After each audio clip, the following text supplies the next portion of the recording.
గగన్ పిలవడంతో భూమి గగన్ని కలవడానికి వస్తుంది. ఏంటి బావా అని అడుగుతుండగా, నన్ను బావా అని పిలవద్దని నీకెన్నిసార్లు చెప్పాలి అంటుంటాడు గగన్ కోపంగా. సరే బావా అంటుంది భూమి.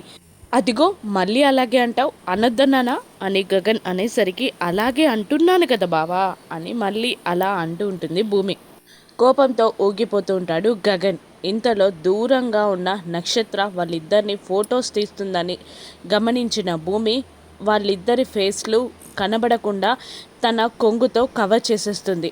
తన ఫేస్ పైన కొంగు వేసేసరికి, ఏ భూమి ఏం చేస్తున్నావు అని అడుగుతుంటాడు గగన్. అది బావా, మనిద్దరం కలవకూడదని మా నాన్న కండిషన్ బావా, మనిద్దరం క్లోజ్గా ఉంటున్నామని. అదిగో చూడు ఆ నక్షత్ర ఫొటోస్ తీస్తుంది మా నాన్నకి ప్రూఫ్స్గా చూపించడానికి. దానికి మనిద్దరం దొరకకూడదు బావా అని భూమి చెప్తున్నా వినకుండా తన తలపై నుండి భూమి కొంగుని తీసేస్తాడు గగన్.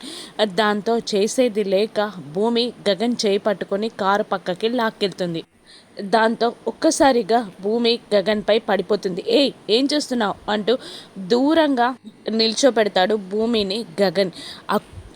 చీర కొంగులో వాళ్ళు ఏం చేస్తున్నారు, కార్ పక్కకి ఎందుకు వెళ్ళారు అని నక్షత్ర ఆలోచిస్తూ ఫొటోస్ తీసే ప్రయత్నం చేస్తూ ఉంటుంది. ఇక గగన్ తనని నెట్టేసేసరికి బాధగా చూస్తూ ఉంటుంది భూమి. అప్పటికే నక్షత్ర అక్కడి నుండి వెళ్ళిపోతుంది.